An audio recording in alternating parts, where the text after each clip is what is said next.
Assalamualaikum warahmatullahi taala wabarakatuh. Salam bahagia, salam pencerahan untuk teman-teman yang berkesempatan bersama dengan saya pada malam ini. Apa khabar anda semua? Ramai dah tunggu saudara Elias Muhammad, saudara Zamri LC, saudara Izzuddin Yuzin dari Pulau Pinang, saudara Zainuddin Ismail, saudara Hani Abdullah, saudara Hashim Attan, saudara Richard Bakri, saudara Muhammad Nazir Syafi'i, Cik Mat Mohani, saudara Ketari, saudara Said Abdul Hakim dari Singapura. Apa khabar orang Singapura? Hujan tak hujan Singapura? Sekarang ni musim kemarau ni, Tuan Syed. Puan Rusmini dari Pontian, terima kasih. Kak Misan Dahlan, salam Madani, saudara. Begitu juga saudara Azrul Jalil. Dahsyat katanya. Puan Aminah Mokhtar, salam dari Sepang. Saudara, malam ini jangan lupa hari Khamis, malam Jumaat. Selepas saya bersiaran, selepas anda menonton siaran, duduk di tengah semayang, kita melakukan tahajud. Ini malam Jumaat, saudara. 1 Februari, Hari Wilayah. Berdoalah yang terbaik untuk negara kita, saudara. Dan tinggal 40 hari lagi, saudara. 40 hari lagi kita akan melihat sinar Ramadan. Saudara. Dan perlu juga saya ingatkan, ini sudah masuk hari yang ke-1408 hari negara kita dijarah oleh virus yang masih lagi saya tak tahu. Setakat saat ini saya belum mendapat lagi perkabaran daripada Kementerian Kesihatan. Dulu masa Dr. Zaliha lalu ada juga dia bagi perkabaran, tapi sekarang ni menteri baru. Tak tahulah menterinya. Sama ada dia packer tak packer dengan kehendak rakyat. Sekarang kita nak tahu berapa jumlah dan sebagainya. Baik, saudara, tak payahlah kita nak komplain banyak-banyak. Kerana malam ini, saudara, kita membicarakan soal menggapai madani ke langit. Dan akar kekal membumi. Jadi bersama dengan saya mengundang sahabat saya, iaitu Ketua pada Silsilah Politik Yang Amat Berhormat Datuk Seri Anwar Ibrahim, Yang Amat Datuk Seri Samsul Iskandar Muhammad Hakim. Apa khabar, Datuk? Baik, Alhamdulillah. Terima kasih. Datuk sihat, Datuk? Alhamdulillah, okey. Macam mana berkhidmat dengan Datuk Seri Anwar Ibrahim sebagai Ketua Silsilah Politik ni? Hari ini cuti tapi kerja. Itulah dia. Itulah keadaan saya. Saya melihat bahawa sekejap lagi kita akan bertanya sebab sejak menjawat jawatan Ketua Perdana Menteri, tak berhenti kerjanya ke sana ke sini dan lain tak ada halang untuk menyantuni rakyat. Sebentar lagi. Bersama-sama dengan saya malam ini saya adalah iaitu Dr. Azman Awang Pawi daripada Universiti Melaya yang juga merupakan penganalisa politik. Apa khabar, Doktor? Baik, Alhamdulillah. Boleh Doktor cakap sikit-sikit pada pelai-pelai kita? Selamat selamat bersua kembali kita dalam ruang yang barangkali berbeza. Kita sangat teruja untuk menempuh tahun 2024. Mungkin mencabar, tetapi saya kira dengan adanya kerajaan Malaysia Madani dan semalam kita ada majlis angkat sumpah kan? Majlis angkat sumpah yang Di-Pertuan Agong baru Sultan Ibrahim. Saya kira kita akan semakin kukuh, benteng kerajaan semakin kuat dan saya kira semakin dihormati. Daulat Tuanku lah. Daulatnya. Dan saudara, untuk laporan seketika banjir di Dungun, alhamdulillah. Hari pertama Tuanku mentadbir sebagai Agong. Terengganu selesai masalah banjir. Semua tak ada. Cuma sekarang ni pergerakan pemuda UMNO sekarang ni sedang bertungkus lumus untuk membersihkan rumah-rumah. Alhamdulillah. Cuma kekhawatiran saya bakal berlaku kehadiran musim kemarau. Itu El Nino. Apa yang berlaku di Sabah, kebakaran, di Langkawi, tak ada air. Itu keadaannya, saudara. Dan cuma air sungai masih lagi di paras bahaya. Ada beberapa sungai lagi di paras bahaya. Kalau berlaku hujan, tak tahulah kita, ya, saudara. Baik. Sebagai permulaan bicara, saya nak santun satu saja apabila tentang kerajaan perpaduan. Datuk, saya hari ini saya mendengar kenyataan Anthony Loke. Agak menarik selaku Silsilah Agong DAP. Dia mengatakan kalau boleh, biarlah kerajaan perpaduan ini kekal, tetapi mestilah berlandaskan kepada kejujuran, keikhlasan dan berkekalan untuk selamanya. Itu harapan daripada pimpinan pada DAP. Boleh Datuk bagi ulasan sedikit, Datuk? Ya, kita sekarang baru masuk awal Februari, 1 Februari. Kalau saya boleh reflect balik apa yang berlaku setahun yang lepas, 19 Januari 2023. Pada ketika itu, Perdana Menteri meluncurkan membangun Malaysia Madani. Dan peluncuran itu dibuat genap sebulan selepas beliau menguji keabsahan sebagai Perdana Menteri di Dewan Rakyat. Iaitu pada 19 Disember 2022 ada sidang, ada usul undi percaya, dan dalam usul undi percaya itu majoriti, hampir pembangkang tidak bersuara pada ketika itu, maka sah beliau menjadi Perdana Menteri. Dan di situlah rasminya kalau mengikut proses di dalam perlembagaan, pilihan raya, kemudiannya pemilihan, proses pemilihan Perdana Menteri, Pertuan Agong, dan resminya itu adalah melalui Dewan Rakyat. Dan Datuk Seri Anwar tidak tunggu lama, tidak tunggu lama. Sebulan selepas itu beliau terus meluncurkan membangun Malaysia Madani ini. Saya percaya dengan satu idea besar, utamanya mungkin kita bercakap soal kerangka. Inilah framework untuk masa depan negara di bawah kerajaan perpaduan, sekarang dipanggil Kerajaan Malaysia Madani. Tapi yang paling utama sebenarnya, Perdana Menteri cuba menggagaskan secara idea. Inilah idea besar yang kita harap semua komponen pada ketika itu bergabung dan bekerja ke arah menyempurnakan apa yang telah dikerangkakan. Jadi saya fikir apa yang diungkapkan oleh Anthony Loke dan sebagainya setelah setahun, kita lalui setahun lebih kerajaan, saya percaya kita lalui banyak proses kerencaman, perbezaan pendapat dan sebagainya.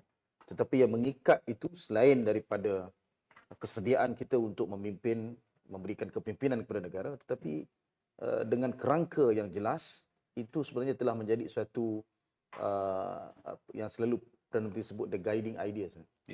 Idea yang mengikat semua pihak, kita sekadar bekerja ke arah untuk membangun Malaysia yang berlandaskan pada kejujuran dan keikhlasan.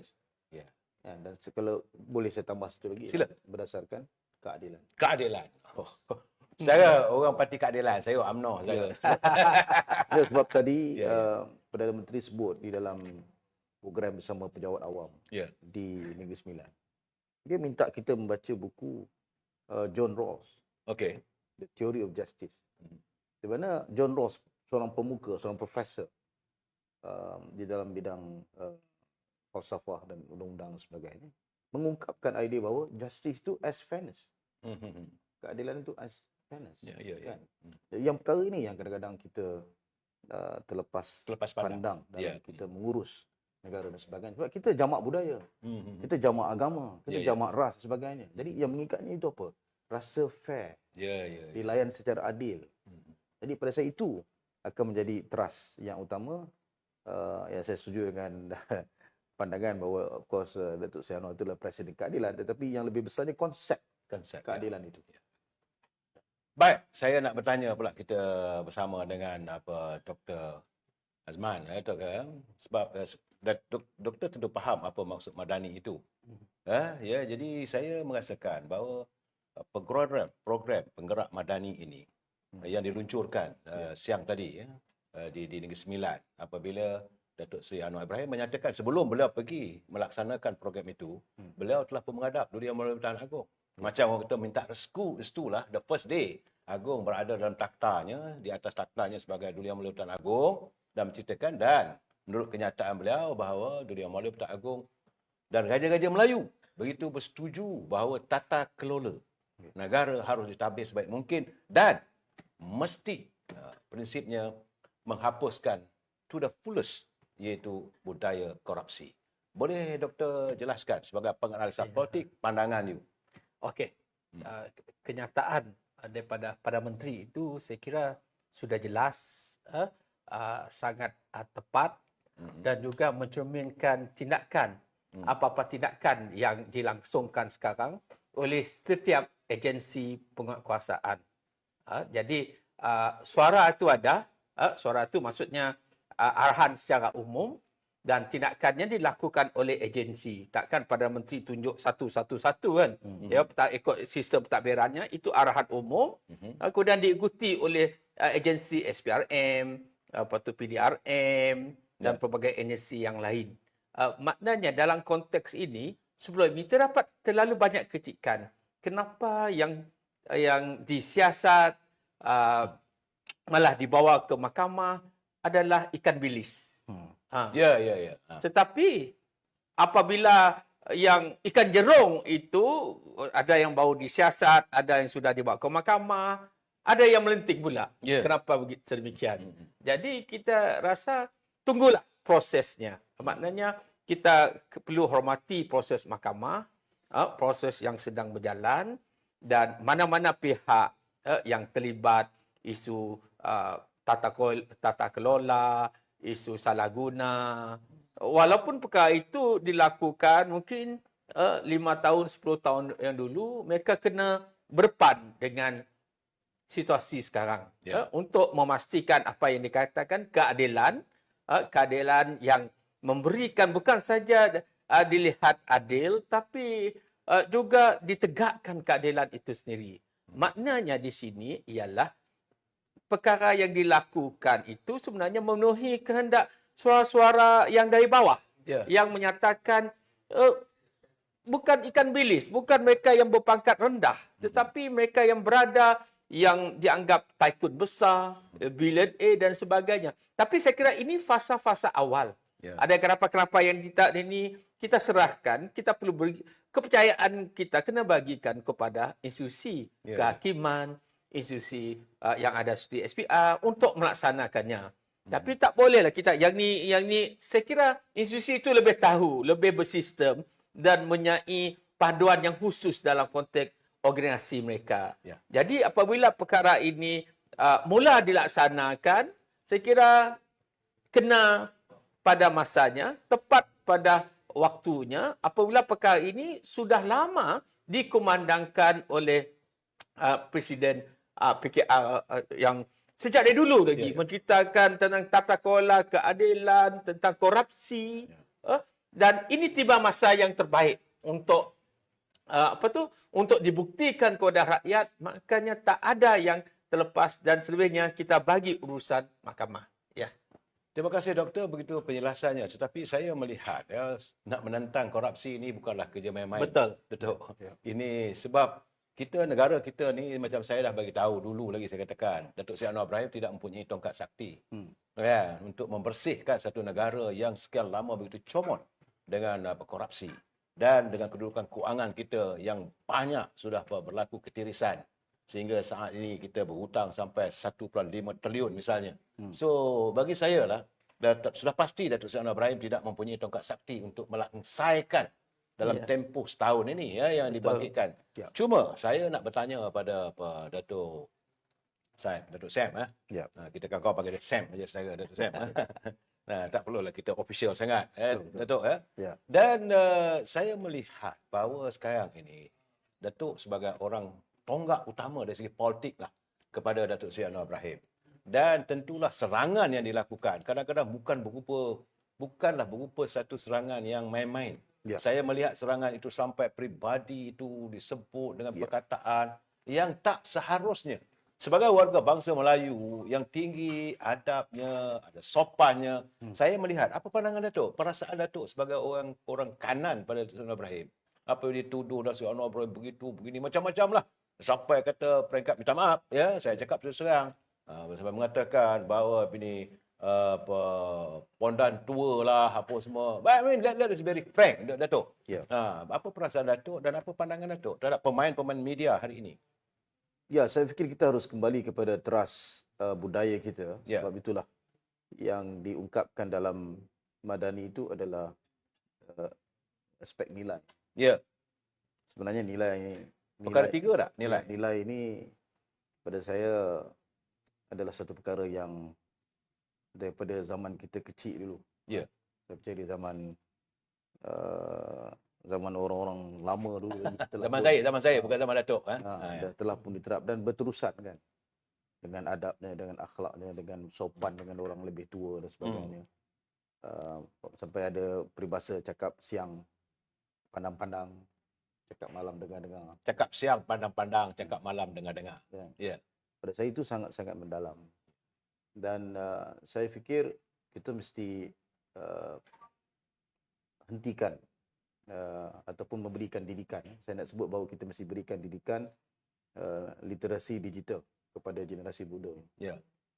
Kita tak boleh nak halang orang nak bagi pandangan yang kasar dan sebagainya. Kita tahu bahawa dalam konteks negara kita yang sedang dibuat oleh kerajaan sekarang ni, yang mana dalam konteks 3R itu mesti diambil tindakan. Ya. Kan? Tetapi pada saya serangan-serangan politik itu kadang-kadang terbabas. Ya. Kan? Terbabas sampai ke peringkat yang sebenarnya memalukan. Ya. Yang kita serang ni bukannya namanya Anwar Ibrahim sahaja, tetapi bila ada Perdana Menteri Malaysia. Perdana Menteri Malaysia, betul. Kan? Sebab tu pada saya macam mana kita nak sampaikan kepada rakyat bahawa kita mesti ada hormat untuk menyatakan kritikan dan sebagainya. Sebab kritikan itu mesti kritikan yang membina. Ya. Bukan kritikan yang meruntuhkan. Kan? Apakah tidak ada ruang? Ada ruang. Apakah sekarang ni tidak boleh dibawa ke parlimen? Boleh dibawa ke parlimen. Saya ambil contoh. Mana ada ahli-ahli, mana ada Perdana Menteri sebelum ni, Prof, yang memanfaatkan hari Selasa pada setiap kali sidang Dewan untuk beliau, Perdana Menteri, hadir untuk menjawab pelbagai persoalan oleh ahli-ahli parlimen, tak kira di sebelah kerajaan ataupun pembangkang. Tak pernah berlaku. Tak pernah. Ya. Ini first time. Dan kita tahu Perdana Menteri pergi mana-mana pun, hari Selasa, dia mesti terpacak dekat dalam Dewan tu dan bercakap, dan menjawab. Sebab tu antara saya sebagai ahli parlimen lama, dua penggal, kita dapat lihat, saya pernah berada dalam kerajaan, berada dalam pembangkang dan sebagainya, pernah lalui proses itu. Sebab tu pada saya, sebenarnya apa yang rakyat Malaysia impikan ialah manfaatkanlah Dewan Rakyat itu untuk bertanya apa jua soalan dan sebagainya. Okeylah kalau mereka kata soalan tu kadang-kadang prosesnya kena hantar email kepada sedewan kemudiannya pilih mana yang hantar dahulu dan sebagainya. Tapi sentiasa ada ruang untuk soalan tambahan. Betul. Jadi saudara bayangkan kalau Ketua Pembangkang misalnya memanfaatkan peluang itu, pada setiap kali Perdana Menteri hadir dalam Dewan Rakyat bertanya soalan, Ketua Pembangkang bangun dan bertanya. Sudah pastilah speaker akan bagi ruang. Betul. Pada saya di situlah peluangnya untuk memberikan kritikan, menyuarakan pandangan, perbezaan pendapat dan sebagainya. Dan justru saya juga ingin ingatkan kepada rakan-rakan di luar sana, terutama pembangkang. Kita mesti ada satu disiplin dalam mengurus tentera-tentera setro kita. Betul. Kan? Sebab yang kita nak beri didikan ni ialah kepada generasi yang seterusnya. Takkanlah level ini serangan-serangan yang nak kita berikan kepada Perdana Menteri kita. Kan? Sebab itu pada saya, kita kembalilah kepada nilai dalam budaya Melayu kita. Kan? Dia mengajar tentang sopan, dia mengajar tentang santun, dia mengajar tentang tolerance, tolak dan ansur. Kan? So perkara-perkara ini perkara-perkara yang baik, yang perlu kita sambungkan dalam meneruskan legasi kemuliaan akhlak orang-orang Melayu yang terkait dengan akhlak Islam. Sebab itu pada saya dalam konteks Madani ni, kalau kita lihat, sebenarnya apa yang ingin digagaskan oleh Perdana Menteri Peringkat Nasional ialah pendekatan kepimpinan yang berasaskan nilai. Dia bukan sekadar peringkat Malaysia saja, Prof. Peringkat regional. Peringkat rantau ni kita nak tunjuk juga kepada negara-negara lain, we are ready. Tadi abang sebut soal negara kita comot disebabkan skandal rasuah dan sebagainya kan. Now we're telling our friends, kawan-kawan kita di Singapura, di Thailand, di Indonesia, kita dah come back to business, we mean business. Kita nak betulkan tata kelola, kita nak jadikan kawan-kawan kita juga sebagai rakan partners kita dalam perniagaan, prosper Thai neighbor kan. Kita bantu jiran-jiran kita. Malah di peringkat antarabangsa pula, kita nak beritahu kepada dunia antarabangsa bahawa Malaysia ingin menjadi sebuah negara Islam yang progresif, yang maju, yang menghormati hak antara satu sama lain, yang dalam negara kita itu ada pelbagai ras, kaum, jamak, budaya dan sebagainya, tapi boleh menjadi sebuah negara yang maju dan berasaskan nilai. Jadi kalau ini ada dalam kepahaman rakyat, apa pun besok, kalau adalah proses pilihan raya yang akan datang, ada pun pembangkang dan sebagainya, ianya akan menjadi satu perkara yang betul-betul bersifat check and balance. Saya masih ingat dulu ketika dalam pembangkang, kita jadi pembangkang lama, sejak tahun 1998 sampai sekarang baru jadi kerajaan. Sekejaplah 2018. Tapi waktu itu, kalau kita masih ingat, tidak pernah Datuk Seri Anwar sebagai ketua pembangkang, sebagai opposition leader, menggunakan pendekatan di dalam kempen-kempen beliau very ekstrim. Agama, mainkan sentimen, mengkafirkan orang dan sebagainya. Tak ada. Yang kita tumpu tu adalah soal penyelewengan, rasuah, tata kelola. Misalnya saya masih ingat dulu, kapal selam, kita beli kapal selam tak boleh menyelam. Kan? Beli enjin kapal terbang, Sebab tak ada izin. enjin tak ada, hilang. Kan? Itu zaman Datuk jadi ahli parlimen. Masa jadi benda-benda itu yang kita suarakan di Ya, ya. rakyat. Jadi pada saya, boleh tak kita ambil angle ataupun ambil pendekatan menjadi pembangkang yang konstruktif. Ya, ya. Kan? Besok bila waktu pilihan raya, dan kalaulah berlaku akhirnya peluang untuk rakyat buat pilihan, kita bagilah peluang untuk rakyat memilih. Sebab sekarang kita tengok lepas pilihan raya lepas, tak ada satu mana-mana parti pun yang dominan. Betul. Kan? Dan saya percaya itulah trendnya. Hmm. Kerana itu sangat membantu dalam erti kata kita akan bekerja lebih kuat lagi untuk buktikan kepada rakyat bahawa we can deliver. Itu yang saya ingin tegaskan pada malam. Betul, sikit saya nak jumpa dengan Prof ni. Sebab kita bercakap, sebab dalam kerajaan Madani dia ada bercakap tentang freedom of press atau freedom of speech. Kebebasan bersuara. Sebab sekarang ni dunia tanpa sepadan.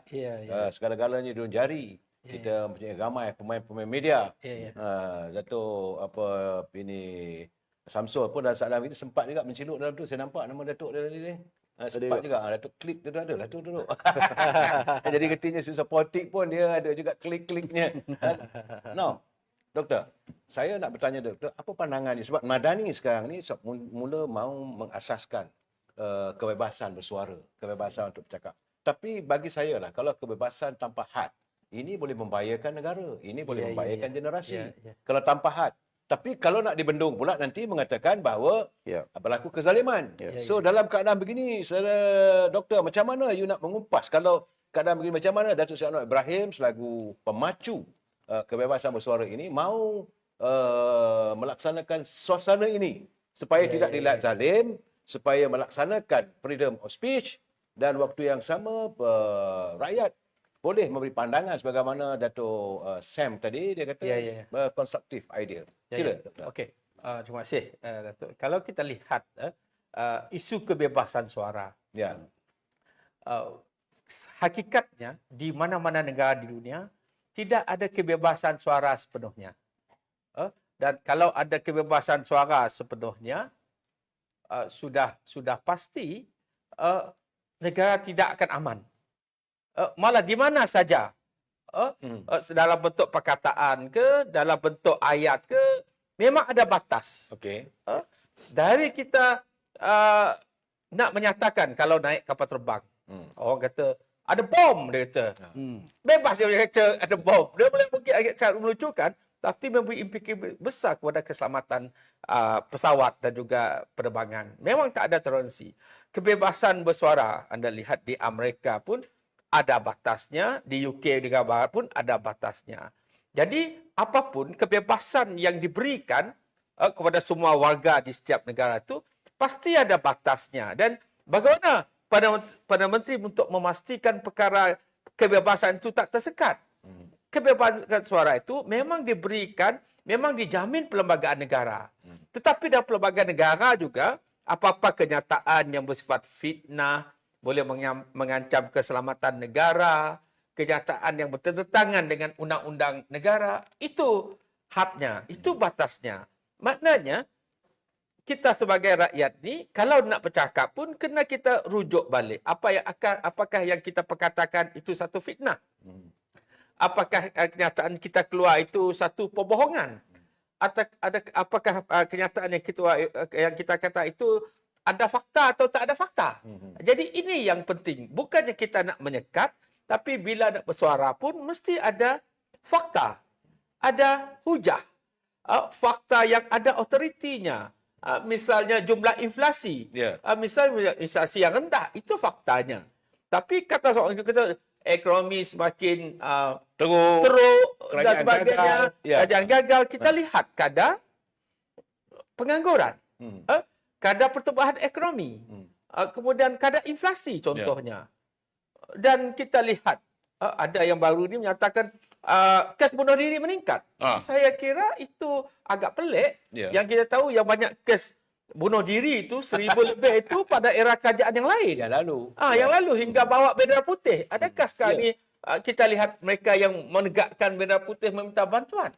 Jadi kena kita lihat kebebasan bersuara itu mesti ada faktanya, mesti ada hujahnya, mesti ada kebenarannya. dan kita kena lihat. Tadi Datuk Sri Samsul cerita pasal nilai. Nilai maksudnya kita tidak boleh berbohong, menipu orang lain. Nilai kita tak boleh menyuarakan apa saja. Kita kena jaga sensitiviti. Kita mengkritik ada salurannya. Termasuklah kenyataan ahli parlimen baru-baru ini yang mengkritik, yang menembak kaki teman sekutu parti dia sendiri. Itu saya nak tanya dengan doktor. Kita bagi special untuk Datuk Sri. Cuma Jadi doktor, itulah maknanya mesti ada saluran yang betul, mesti ada kenyataan yang ada asasnya, ada faktanya, ada hujahnya yang dapat diberi tanggungjawab. Ya. Tapi doktor, saya banyak orang merasakan apakah kerana Datuk Seri Anwar Ibrahim ni sebab waktu sepanjang musim pilihan raya dulu dia menjanjikan kebebasan bercakap, freedom of speech dan membuatkan dia sekarang ni helpless. Jadi kalau nak ambil tindakan orang kata melihat zalim, cakap tak sempat bikinlah. Sebab sekarang dan sikap dia tu boleh tolerance. Sedangkan serangan yang dilihat berbau personal, saya kadang-kadang membaca begitu seram juga. Ya, betul. Bersifat peribadi tidak ada tindakan dia ambil.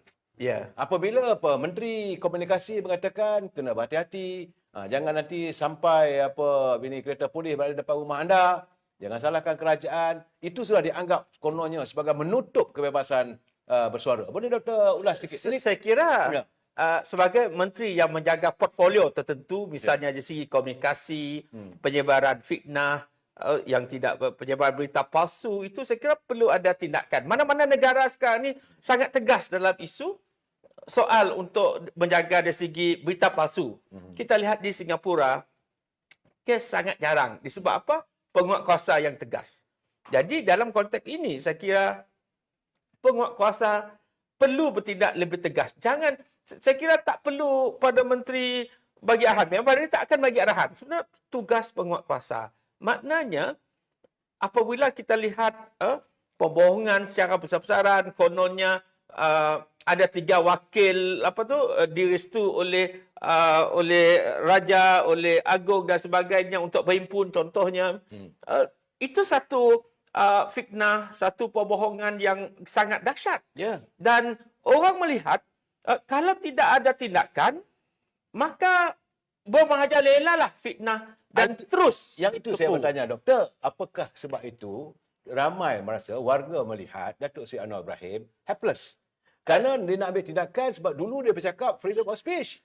Saya kira itu bukan tugas Perdana Menteri. Yang menentukannya ialah pihak agensi, pihak polis khususnya. Mereka perlu melihat perkara ini dengan lebih serius. Itu tugas mereka untuk menentukan dari segi tahap ancaman tersebut. Mereka lebih tahu. Menteri juga. Menteri pun kena bercakap. Termasuk Menteri Dalam Negeri lah yang ambil tanggungjawab. Itu nak tanya. Perlu lebih ni kawan kita juga kan yang kita kena. Saya maaf lah benda begini.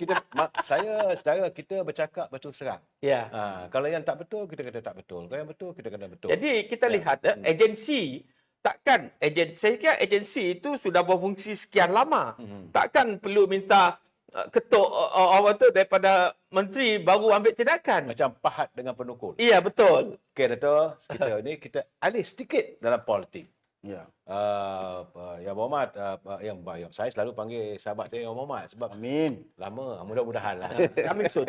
Okay. Sebab biasa dekat parlimen dulu kita bersama-sama. Saya bukan ahli parlimen, saya sebab buat coverage dan sebagainya. Saya melihat sejak akhir-akhir ni dalam usaha mereka untuk menggagalkan Pakatan Harapan sebagai politik, perpaduan antara UMNO Barisan Nasional dan Pakatan Harapan. Pertama sekali serangan diberi pada UMNO khususnya dengan tuduhan AMDAP. Itu yang banyak susahlah Presiden saya nak menjawabnya.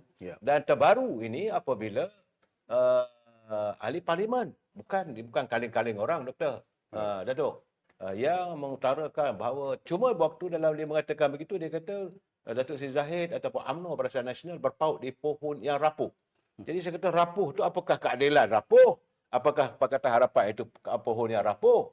Dan katanya bahawa mesti menukar. Tiba-tiba nak campur tangan dalam hal ehwal parti orang lain. Boleh doktor beri pandangan, bukan nak singgung, perjelaskan pendirian Pakatan Harapan. Dalam satu syarahan Presiden Obama tahun lepas, tahun 2022 tak salah saya, di Universiti Stanford. dia menyatakan bahawa dia ada satu soalan. Sebelum dia bersyarah tu dia bagi satu soalan. Do we allow our democracy to wither or we make it better? Okey. Sebab topik dia dalam syarahan tersebut adalah berkaitan tentang misinformation and disinformation. Admin, tolong kuatkan sikit suara apa ini Prof ni Datuk ni sebab pelan-pelan kata slow. Tak dengar? Sila. Ya. Misinformation and disinformation. Ya. Jadi kita bercakap tentang kebebasan pelayar-pelayar kita di social media, berikan pandangan dan kritikan dan sebagainya, seolah-olah kerajaan tidak upaya untuk menangani perkara ini. Sebab itu dalam hal ini, sementara kita bercakap tentang kebebasan, ini mesti ada penanggungjawaban. Ya. Saya bisa ambil contoh, kita tengok di Facebook, kalau orang tu posting sesuatu perkara, kita tahu nama dia siapa. Amir Hijaz sebagai contoh. Ya. Kita tahu. So kalau dia ambil sesuatu posting yang bersalahan dengan undang-undang, kita boleh ambil tindakan. Ya. Tapi kalau kita tengok misalnya posting-posting yang daripada akaun-akaun hantu, Ya. kan, kita tidak tahu siapa dia ni. Fake account. Fake account. Ya. Begitu juga mereka yang di TikTok dan sebagainya. Fake juga. Ya. Sebab itulah kita ada di dalam negara kita satu Suruhanjaya, bagi Suruhanjaya Komunikasi Multimedia, SKMM, untuk memastikan perkara-perkara seperti dapat ditangani. Okey. Baru-baru ni kita diberi taklimat. Rupa-rupanya sepanjang tahun lepas, TikTok saja yang diturunkan 90% daripada yang mereka buat aduan, 90% daripada aduan itu TikTok ambil kependirian untuk turunkan post Secara sendirinya. secara pentadbiran, maknanya ada aduan Ya. yang komen-komen yang tidak sepatutnya ini, maka mereka turunkan. Begitu juga dengan Facebook, mereka turunkan juga. Ya. Cuma dalam dunia tanpa sepadan ni, dunia digital, kita bercakap tentang speed. Kadang-kadang ambil masa seminggu baru nak tindakan turun dan sebagainya. So perkara itu saya yakin perlu diperbaiki. Dan saya percaya, saya setuju dengan Prof bahawa sementara kita bercakap tentang kebebasan memberikan pandangan dan pendapat, sekali lagi saya ulang bahawa kita mesti ada proses penanggungjawabban. Okey. Kalau tidak, macam tadi dia sebut, contohnya kan, kalau orang tu bebas nak bagi pandangan, tiba-tiba naik kapal terbang, dia kata ada bom dan sebagainya, kita Kelang kabut dia. mengganggu lah. Ya, ya. Dan mesti ada tindakan pada orang yang membuat perkara seperti itu. Jadi pada saya pernah dalam satu soalan kepada perbincangan saya dengan Menteri Komunikasi, saya ingat kita kena tengok kalau TikTok ini menggugat keselamatan negara, kita mesti ada usaha untuk haramkan TikTok. Ya. Kan? Sampailah proses untuk kita menjadikannya disiplin dan ada undang-undang dan sebagainya itu berlaku. Kan? Kalau tidak, it's a free satu benda yang luas dan bebas. Dan realiti politik dalam negara kita ini, kita nak urus sebuah negara yang berbagai kaum, bangsa, agama dan sebagainya. Ya. Dan kita tahu sentimen agama, sentimen Melayu ni cukup senang untuk manipulasi untuk disinformasikan ataupun misinformation berlaku.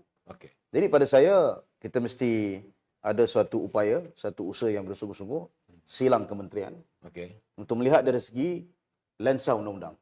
Kita tengok negara jiran kita di Singapura, mereka ada pelbagai undang-undang untuk mengawal tentang kebebasan ini.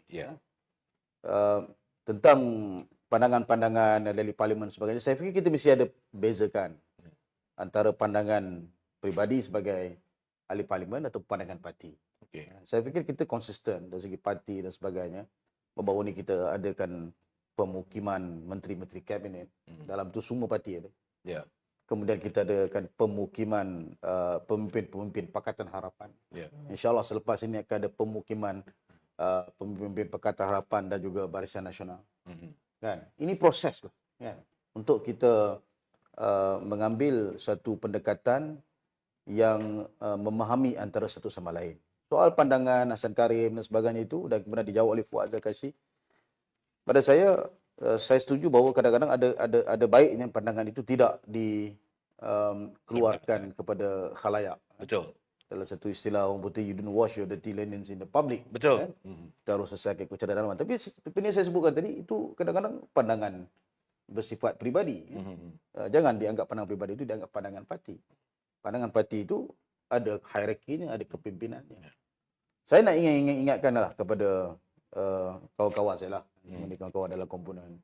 Kerajaan tahun 2024 ni di bawah kepimpinan Datuk Seri Anwar sedang fokus betul-betul untuk memperbaiki ekonomi. Okey.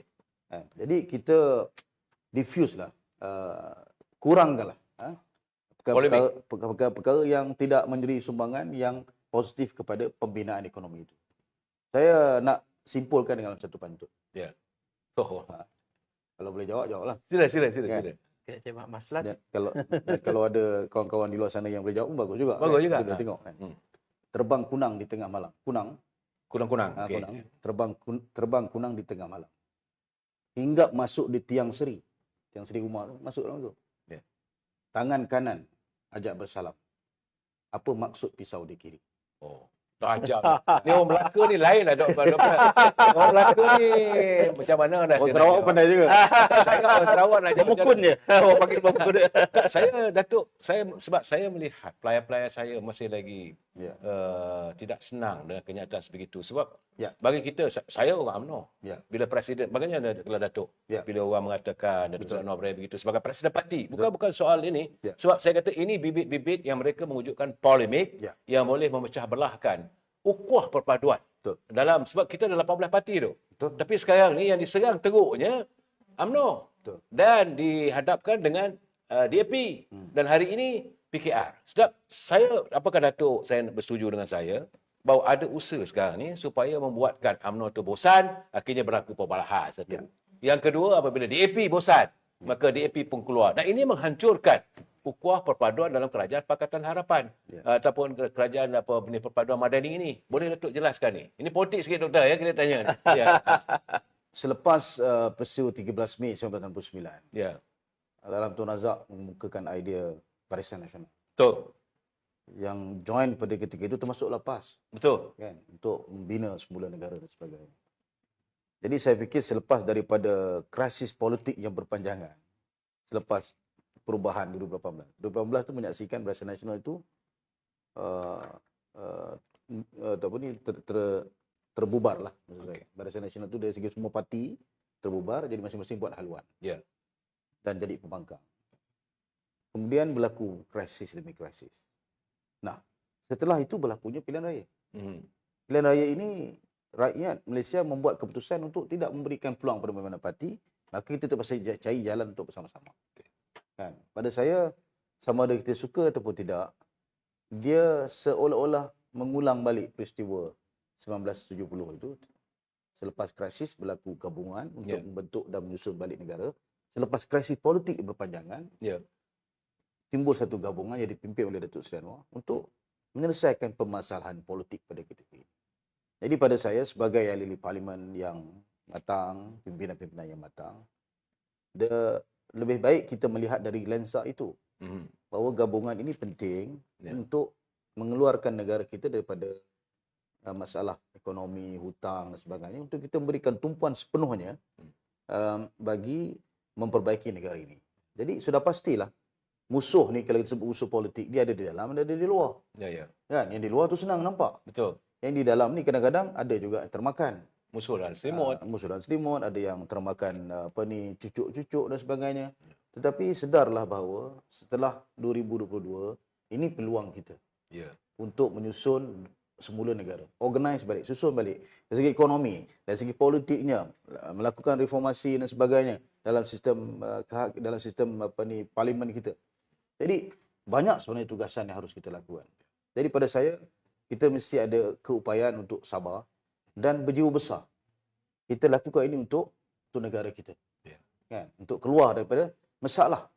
Kita kan akui, negara kita ni ada banyak masalah. Betul. Kan? Jadi alhamdulillah, kita ada Perdana Menteri yang telah diuji dengan pelbagai masalah selama 25 tahun untuk memimpin. Jadi adalah wisdomnya, adalah kebijaksanaan yang telah dilalui. Jadi justru kita yang berada di bawah ni kadang-kadang ada eloknya, ada bijaknya untuk kita mendengar pendapat dan pandangan beliau. Dan kalau ada sesuatu yang ingin dilakukan, rojoklah kepada pimpinan. Macam kita ada Perdana Menteri, kita ada TPM. Saya sendiri pun cukup jaga hubungan dengan Datuk Seri Zahid. Walaupun dulu saya lawan dia di lawan di Bagan Datuk. Saya hampir-hampir menang. Tapi sekarang ni di satu bumbung kan. Marah saya dia kan. Saya kempen Datuk MD. Oh, tak cukup kempen lah. Itu Okey, pandangan saya. saya nak tambah, Ya. saya nak tambah tentang media sosial dan TikTok. Ya. Okey, kita kena terima hakikat tentang kebebasan media dan sebagainya. Kita lihat situasi di Amerika tentang TikTok. Ada beberapa negeri mereka mengharamkan TikTok. Di Canada juga ada beberapa tempat mengharamkan TikTok. Itu satu. Malah di China, kalau kita pergi, saya ingat Facebook tak ada. YouTube tak ada. Apa Mungkin lagi? biasa kena dengan dia orang lah. Iya, Biasa. iya, betul. Mereka begitu tertekan sekali, tapi mereka boleh kawal sebab mereka ada political will.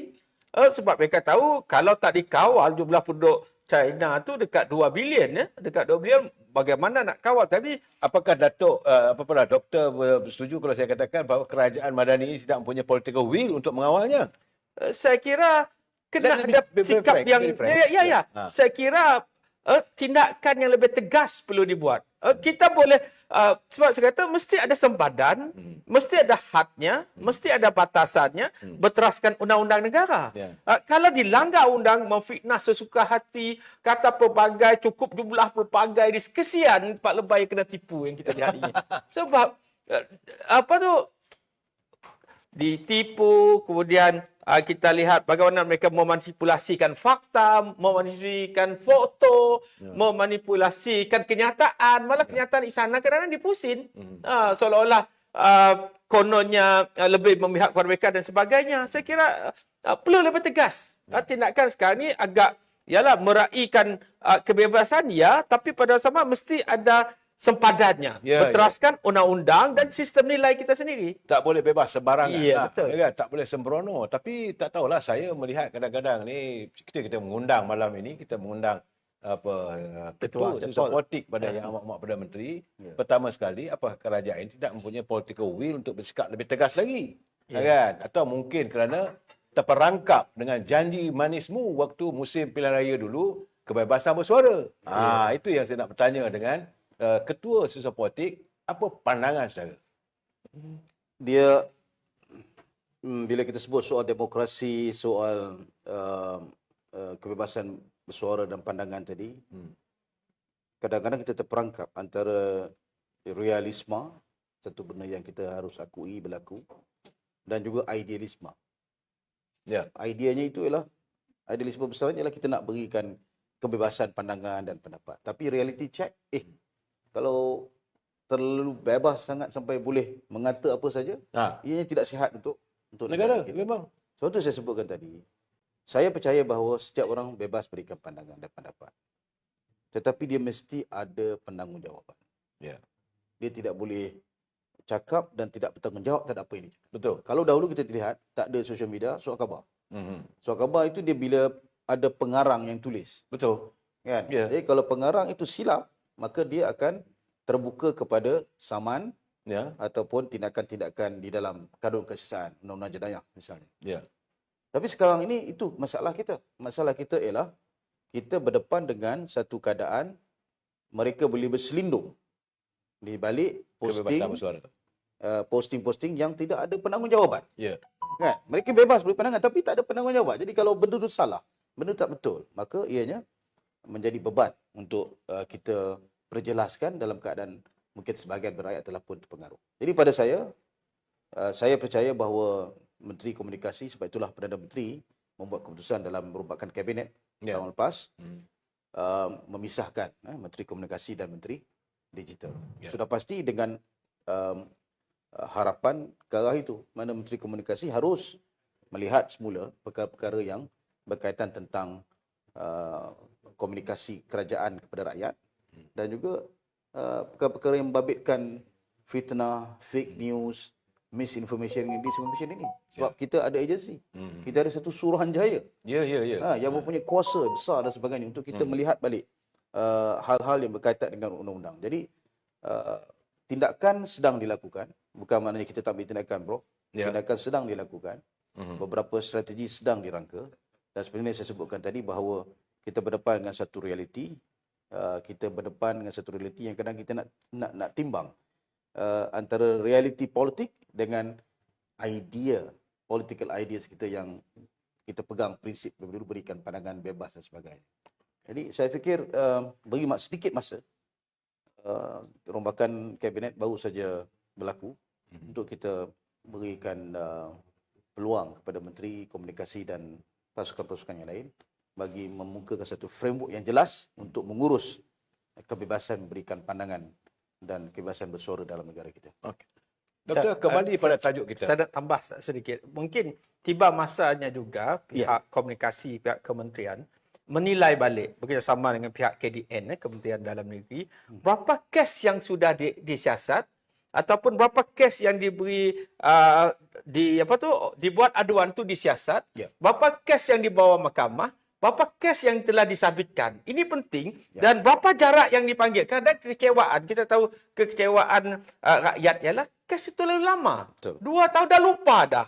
Lebih-lebih lagi kes yang ada bentuk dari segi fitnah, perbohongan di melalui media sosial sangat lambat. Mungkin kita sementara Ketua Setpol ada ini, mungkin Perdana Menteri boleh sampaikan kepada Perdana Menteri bahawa kes itu perlu dipercepatkan. Bukannya 2 tahun, dah 3 tahun enggak. Orang buat sendiri pun dah lupa. Yang mengadu pun dah 2 kali sudah mati dah. Ya. Doktor, saya kembali pada tajuk asal kita iaitu menggapai madani ke langit. Dan akarnya kekal ke bumi. Ya. Boleh doktor perjelaskan apa caranya supaya madani ini seolah kita menggapai ini, anda sekarang apakah hanya sembang-sembang saja? Okey. Boleh doktor perjelaskan? Dalam ilmu sosiologi ini, apabila kita lihat menggapai langit itu, kita istilahkan satu istilah nation of intent. Maksudnya harapan. Bangsa idaman. Bagaimana mereka bergerak membina imajinasi yang bersama atas nature kita. Kita kena ingat perpaduan Malaysia berdasarkan integrasi. Apabila kita berdasarkan integrasi, kita perlu menghormati etnik-etnik lain dan tak ada paksaan pula seperti apa yang berlaku di negara lain. Dan kadang-kadang rakyat kita sendiri agak keliru. Dia kurang faham bahawa dasar pendekatan yang diamalkan sejak awal kemerdekaan dulu ialah integrasi, bukannya asimilasi. Bila asimilasi itu kita lihat apa yang berlaku di Thailand, apa yang berlaku di Indonesia. Adakah asimilasi itu 100% sempurna? Tak juga. Boleh baca buku tulisan Amy Chua misalnya. Tiger, saya lupa lah cerita tu. Bagaimana apa yang mereka rasakan, suara-suara temedang dan sebagainya. Tapi kita nak tekankan, apabila kita nak bina nation of intent tu, macam mana ia bangsa idaman yang macam mana? Ini yang dilakarkan oleh sejarah negara kita apabila Perdana Menteri ke-10 Datuk Seri Anwar melakarkan, dia letak frame dia ialah Malaysia Madani. Jadi sangat jelas bangsa idaman kita mencapai ke arah tersebut. Cumanya kita nak lihat bahawa dari segi mesej di kalangan budak sekolah, dari segi mahasiswanya masih lagi kurang difahami. Dan saya ingat hari yang lepas pun saya pernah sebutkan juga bahawa mahasiswa misalnya apa yang ditanya apa fahaman tentang apa yang mereka faham tentang Madani misalnya, mereka kata bantuan e-Madani, kewangan, tu je yang dekat mereka, bantuan kewangan je. Yang lain tak ada. Saya tanya apa prinsip, apa falsafah, bagaimana kita nak kaitkan dunia realiti masyarakat, diorang tidak dapat mengait. Saya kira sudah tiba masanya idea Madani ini dapat diterjemahkan dalam versi yang lebih mudah. Kalau peringkat sekolah rendahnya ada bentuk komik, Dewan Pelajar kita ada, Dewan Siswa untuk tingkatan 1, tingkatan 2, dan saya pernah beritahu juga kepada Menteri Pendidikan perkara tersebut. Saya harap perkara itu, saya kata, kalau boleh, kena tindakan segera. Bukan tunggu, ini dah masuk tahun kedua. Kita nak bagi masyarakat itu sampai. Sebab itu kita ada majalah Dewan Masyarakat, Dewan Budaya, Dewan Siswa, Dewan Pelajar. Untuk pentingnya Malaysia Madani ini difahami secara jelas, supaya unsur-unsur ekstrim itu dapat dihindari. Dan kita tahu dengan adanya majalah seperti Dewan Siswa, Dewan Pelajar tersebut, mereka adalah pengundi masa depan untuk 4 tahun lagi. Mereka yang berumur 16 tahun, 15 tahun sekarang. Kalau tak diisi dengan konten-konten tersebut, saya kira negara kita akan bermasalah.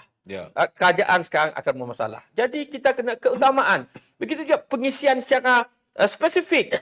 Kita tak ada beri tumpuan kepada persatuan beruniform misalnya di peringkat sekolah rendah, menengah, universiti. Bagaimana kita nak bawa, terapkan dalam konteks pemahaman Malaysia Madani dan perlu dilakukan segera. Kalau tidak, pelajar universiti hanya tahu tentang bantuan kewangan di bidang itu je mereka ingat. Yang lain mereka tak dapat kaitkan. Di segi ekonomi yang manusiawinya, sifat ihsannya, dari segi kemapannya, mereka rasa benda itu kadang-kadang, walaupun mereka kadang benda itu agak abstrak bagi mereka. Okay. That is a fact. Yeah. Sebab kita tanya kepada student, kan, mahasiswa kita tanya dia cara berterus terang. Jadi saya kira idea besar di atas tu ada, tapi untuk mencecah ke bawah itu perlu usaha yang lebih lagi yang perlu dilakukan segera. Ya. Dan sebab itu yang saya bertanya tu, sebab saya nak bertanya juga dengan Dr. Sam, Datuk Sam. Ya. Apabila menghayati, sebab saya dah mengundang saudara Mustafa Kamil bila membicarakan, saya juga mengundang Timbalan Presiden Amanah iaitu Datuk Mujahid yang membicarakan bagaimana kalaulah berjayanya Madani ini diterjemahkan, dihayati oleh rakyat, kita boleh sampai ke tahap negara kita tak ada lagi lah pada zaman Saidina Osman Abdul Aziz, di mana rakyat tak ada lagi yang layak untuk mendapat zakat. Artinya kemakmuran negara itu dikongsi. Tapi sekarang saya nak tanya dengan Datuk Sam, berapa lama lagi rakyat nak dengar, nak tahu, ada lagikah pendedahan-pendedahan yang perlu dilakukan? Bagaimana khazanah negara ini diselongkar, disauk oleh pihak-pihak tertentu, berapa lama lagi? Dan apa tindakan seterusnya? Minta tanya pada sisi politik lah. Ada dua segmen dalam soalan tu. Pertamanya ialah soal apa ikhtiar kerajaan untuk memastikan idea Madani ini sampai ke peringkat akar umbi. Betul. Kita baru setahun di dalam kerajaan dan tentunya dalam masa setahun ini yang sedang dilakukan oleh pimpinan-pimpinan negara ialah untuk mengasak idea Madani paling tidak pun ke peringkat petinggi-petinggi negara lah. Daripada KSU-nya, daripada pejabat awamnya dan sebagainya. Dan itu sedang dilakukan melalui pelbagai pendekatan dan cara. Dan selepas ini saya yakin tahun 2024 ini apabila dari segi institusi seperti Akademi Kenegaraan diletakkan di bawah pengurusan Jabatan Perdana Menteri. Ia tentu bermaksud dan bertujuan untuk melaksanakan pemahaman-pemahaman kepada pemimpin masyarakat, ketua-ketua komuniti. Ketua-ketua sekarang ni sudah selesai, misalnya ketua-ketua kampung, JPKK, ahli-ahli majlis, berperingkat telah pun selesai. Yang ada sikit sebanyak ada masalah Selangor, di Melaka ada sedikit isu dan sebagainya sedang dibelingi. Tetapi pokoknya ialah kita sudah mula sekarang bergerak ke peringkat bawah dan akar umbi untuk tahun 2024 ini. Jadi saya fikir segmen untuk memastikan idea Madani ini bukan sekadar menggapai di langit. Kerana itu adalah pandangan Perdana Menteri dalam ucapan beliau sewaktu menghadiri bengkel strategik Kementerian Pengajian Tinggi. Betul. Madani itu bukan sekadar idea besar tetapi juga mesti harus sampai ke peringkat akar umbi. Dan itu mesti kita syarahkan. Dan saya pun dalam beberapa mesyuarat sosiopolitik, kerana saya memang panggil setiap 2 minggu sekali semua sekali sosiopolitik di kementerian-kementerian untuk memberikan mereka pendedahan, memberikan mereka pelbagai input. Macam yang terbaru ini kami panggil SKMM untuk berikan penjelasan tadi bagaimana SKMM ambil tindakan dan sebagainya supaya sosiopolitik ini memahami. Kan? Jadi dalam hal ini kita pun telah berikan satu panduan, guideline bagaimana pemain-pemain politik di peringkat akar umbi ini boleh kita libatkan dalam program-program menjelaskan tentang makna Madani ke peringkat kampung-kampung dan sebagainya. Itu segmen yang pertama. Segmen yang keduanya ialah soal tindakan-tindakan tegas yang dilakukan oleh agensi penguatkuasaan seperti SPRM, polis dan sebagainya. Saya percaya Perdana Menteri dalam setahun yang lalu itu puaslah, berbuihlah mulutnya kalau kita boleh ceritakan. Tiap-tiap kali naik pentas itulah cerita dia. Berbuih mulai tentang sakau, tentang rasuah yang dilakukan oleh jurung-jurung besar dan sebagainya. Jadi saya fikir setelah setahun itu mungkin pihak agensi penguatkuasaan seperti SPRM melihat bahawa perkara yang ditegaskan Perdana Menteri itu tidak boleh sekadar ucapan, bukan tak boleh sekadar omongan, tapi mesti ada tindakan. Dan sebab itu sekarang dilakukan tindakan-tindakan itu, kan? Saya misalnya sekarang ni sedang ada yang didakwa Di mahkamah baru-baru ni dakwa dengan wheelchairnya dan sebagainya kan. Penuh dengan lakonan dan sebagainya, tapi kita tahulah perkara itu tidak boleh menggugat kesungguhan agensi penguatkuasaan seperti SPRM untuk mendakwa dan melakukan tindakan yang perlu di bawah akta pencegahan rasuah ini. Tapi kalau kita tengok misalnya baru-baru ni pasukan polis Diraja Malaysia menumpaskan kartel dadah yang terbesar di Sabah. Itu juga satu perkara yang pada saya sangat membanggakan lah, kan? Kerana Perdana Menteri sebut soal kartel dan sebagainya. Ia merentasi dua negara. Dia merentasi. Jadi pada saya ini satu contoh-contoh yang positif. Yang mana di zaman kerajaan pimpinan Yang Mohamad Datuk Seri Anwar dengan kerajaan Malaysia Madani ini, kita lihat sudah ada semacam satu kesungguhan di peringkat agensi penguatkuasaan ini untuk melakukan tindakan-tindakan yang selama ini mungkin sukar untuk dilakukan. Kerana mereka yakin terdapatnya political will.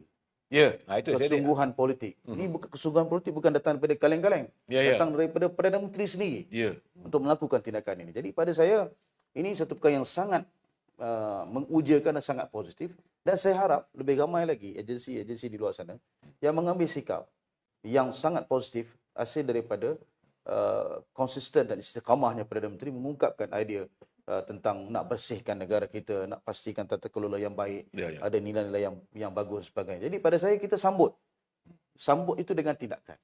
Kerana kita semua ini bukan yang mengurus negara ini bukan sekadar hanya Perdana Menteri dan menteri-menteri kabinet saja. Tetapi kita boleh main peranan di kampung, di tempat kita. Misalnya KRT, pengurusi-pengurusi rukun tetangga boleh mainkan peranan. Pengurusi-pengurusi masjid boleh mainkan peranan. Saya malah beri cadangan kepada pengurusi-pengurusi masjid untuk memulakan program-program misalnya membedah buku. Kita ada banyak buku-buku yang diterbit oleh JAKIM. Buku yang baik-baik. Buku Syekh Taha Jabir misalnya. Adab berbeza pendapat dalam Islam. Kan? Adabul Ikhtilaf fil Islam. Jadi syarahkanlah di masjid-masjid. Buatkan dalam program bedah buku. Bukan bagi hamun orang. Bukannya bagi hamun dan sebagainya. Jadikan masjid satu institusi surau, satu institusi untuk mendidik umat, mendidik masyarakat.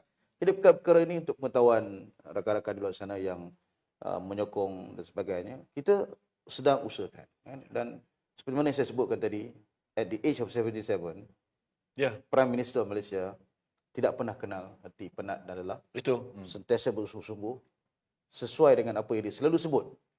Kan? Ingin melakukan islah mastata'tu. Islah mastata'tu. Tapi sedaya upaya dia. Sedaya upaya. Tapi doktor, saya nak tanya pandangan doktor juga. Sebab kadang-kadang rakyat bercakap Datuk Seri Anwar Ibrahim ni retorika. Retorik, no action. Jadi timbullah NATO. Saya kira ia perlu dilihat begini. Ia perlu disambut oleh semua pihak. Bukan one man show. Bukan dalam Perdana Menteri Anwar Ibrahim saya bercakap, kabinet yang mungkin suku saja yang bercakap, agensi-agensi sebahagian saja bercakap. Saya kira ini tidak akan berjaya. Ia perlu tidak akan menyuruh setiap lapisan masyarakat termasuk warganya, termasuk warga rakyatnya, termasuk civil society-nya, termasuk institusi yang ada dalam kerajaan, termasuk pihak yang bukan kerajaan dan juga pemimpin parti, komponen dan sebagainya. Bukan sedikit kita nak salah. Semuanya salah Anwar. Tak adil di satu segi. Tapi begitulah saya lihat sekarang ni apa-apa saja pun salahnya Perdana Menteri. Tapi itu kena reflect kepada cara menyuruh. Apabila perkara itu dilihat retorika, kenapa ia dianggap retorika? Sebab ada agensi barangkali lambat membuat keputusan, lambat melakukan tindakan dan lambat memastikan proses itu dapat dipercepatkan. Saya ingat lagi dalam, saya ingat di Universiti Melaya baru ni, dia kata ada perkara yang sepatutnya, perkara sebelum itu satu tahun, dia nak benda itu dapat diproses dalam masa 3 bulan, 2 bulan. Ataupun berapa minggu. Dari segi pelaburan, sikap saya. Dari segi pelaburan, negara kita agak lambat proses membuat keputusan. Negara Vietnam sangat cepat. Kurang daripada 2 bulan, sebulan atau beberapa minggu saja. Birokrasi. Tapi di bawah pimpinan Datuk Seri Anwar, dia nak perkara itu disingkat, paling singkat. Jadi itu juga proses industri halal juga sama juga. Tapi perkara inilah, bagaimana perkara itu perlu disambut oleh semua lapisan dan peranan setiap organisasi, institusi dan masyarakat sivilnya. Datuk, saya nak bertanya Datuk, ini dia toward the end Datuk, rakyat akan bercakap soal perut. Itu penting tu. Ya. Sebab kalau harga barang mahal, gaji tak cukup. Saya melihat memang betul ada kesungguhan. Baru-baru ni ada tambahan dapat RM500 STR. Ya. Tapi apakah mencukupi pada pandangan Datuk, pada rakyat dan sekarang ni yang dikatakan dalam keadaan tertekan apabila kos harga yang tidak menentu? Sebenarnya sebab tidak ada kawalan yang pasti dan soal pendapatan yang jelas. Boleh Datuk jelaskan kerajaan Madani ke arah mana kita nak buat ni sekarang ni? Saya dah sebut di peringkat awal tadi bahawa tumpuan kerajaan untuk 2024 ini adalah untuk memastikan ekonomi kita back on track. Saya ambil contoh misalnya pelaburan. Saya baca sini kenyataan Tengku Zafrul, Tengku Datuk Seri Zafrul. Dia kata Malaysia merekodkan pelaburan diluluskan. Bukan pelaburan retorik tadi. Pelaburan diluluskan. 225 bilion dalam tempoh 9 bulan 2023, pencapaian tertinggi dalam tempoh 10 tahun. Mana wang dah masuk lah pelaburan tu? Dah lulus dan dah masuk. Okay. Dan akan menyaksikan sejumlah 89,495 pekerjaan baru. Mana kalau diambil purata 89,000 pekerjaan baru diwujudkan dalam tempoh Januari hingga September tahun ini. Jadi pada saya, bila kita bercakap tentang ekonomi, nak baiki balik ekonomi dan sebagainya, dia ambil masa. Kan? Tapi tidaklah sampai 5 tahun. Kan? Sebab itulah Perdana Menteri ambil pendekatan tahun 2023 jalan, sampaikan Tengku Zafrul kata he's a top salesman of Malaysia. Pergi mana-mana. Kan, untuk bawa pelaburan. Kan, dan kita tahu kekuatan Perdana Menteri itu adalah kebijaksanaan dia. Saya ambil contoh misalnya dalam lawatan beliau ke Abu Dhabi. Saya ikut sekali dalam lawatan ke Abu Dhabi. Lawatan tu hanya berlangsung 36 jam. 36 jam. Biasalah dalam lawatan rasmi ini, pertamanya akan ada pertemuan dengan pimpinan lah. Dalam konteks ni Muhammad bin Ziyad, MBZ lah. So bila berlaku lawatan seperti itu, kebiasaannya akan bermula dengan pertemuan 4 mata. Kedua-dua pimpinan 4 mata, biasa dalam 20 minit. Dan barulah pertemuan dengan pegawai dan menteri-menteri lah. Okay. Dalam kes di Abu Dhabi, pertemuan 4 mata tu berlangsung lebih 1 jam. Ini saya nak kongsi dengan rakyat Malaysia kita. Ini mungkin tak dapat maklumat kan. Sampai 1 jam. Lebih bukan habis, lebih 1 jam. Sampai restless lah kita di luar ni tunggu. Kenapa lama sangat? Biasanya 20 minit. Ini ada kena ke, ada yang tak kena kan? Tapi rupanya Perdana Menteri menggunakan segala kebijaksanaan dia kan untuk memberitahu kepada pimpinan di UAE bahawa kita mesti bekerjasama. Macam di UAE sudah ada universiti AI misalnya. Kan? Jadi abang bayanglah selepas daripada dah jumpa 1 jam, mesyuarat dengan menteri-menteri itu 10 minit sudahlah, semua dah setuju. Tak ada masalah. Jadi pada saya itu kekuatan Perdana Menteri menggunakan segi strategi 2023 itu untuk cari sebanyak mungkin wang untuk masuk dalam negara kita, dan 2024 bila dah masuk dan kita mengurus. Bukannya Perdana Menteri tidak tahu, setiap minggu laporan itu sampai. Isu-isunya adalah sentiasa berlega tentang harga barang dan sebagainya. And we are doing something. Sedang diuruskan. Malah to be fair, untuk berlaku adil kepada Kementerian Perdagangan Dalam Negeri. Zaman Allahyarham Datuk Seri Salahuddin Ayub. Kan? Jualan rahmah tadi mana-mana. Kan? Itu seawal jadi kerajaan. Jadi pada saya pastilah ada pendekatan yang lebih konsisten, sistematik untuk pastikan agar harga barang, harga keperluan asas pada saya itu sangat mustahak. Tidaklah terlalu tinggi. Jadi perkara ini sedang kita lakukan kerana kita tahu dia bukan boleh dilakukan dengan intervention kerajaan terus. Sebab dia terbabit dengan segala ekosistem kan. Dan itu harus dirungkai dengan cara yang lebih sistematik dan bersungguh-sungguh. Jadi saya fikir kita beri masa kan. Ini baru masuk tahun yang kedua dan insya-Allah dengan komitmen Perdana Menteri dan menteri-menteri kabinet yang lain yang juga turut mengikuti jejak langkah Perdana Menteri untuk terus bekerja dengan lebih tekun, mudah-mudahan ia dapat membuahkan hasil yang positif untuk negara kita. Nampak gaya saudara, kita terpaksa mengundang sekali lagi lah Datuk Sam untuk datang lagi menjawab banyak cerita. Segala cerita yang tersembunyi yang orang tak tahu. Contohnya macam mana yang Perdana Menteri berbincang sampai 1 jam lebih dengan di Abu Dhabi. Ini tidak diwawarkan, orang tak tahu. Dan bagaimana kedudukan ekonomi negara. Memang hari ini pun saya dipahamkan bahawa di Bursa Saham Kuala Lumpur sudah pun mencapai 1 1,520 mata. Alhamdulillah peningkatan, dulu tak ada berlega 1,300 dan sebagainya. Ya. Dan kedudukan ringgit walaupun melemah di mana-mana tapi masih lagi dalam keadaan yang kukuh. Kita harus Datuk jangan sengit datang jumpa saya lagi Datuk untuk mengundang sini. Saya nak mengetahui, saya bagi pihak AHF mengucapkan jutaan terima kasih kepada Dr. Azman dari Sri Melaya yang sudi meluangkan waktu. Begitu juga dengan Dr. Sam. Ya. Kalau terlajak tu jangan marah Datuk ya. Boleh.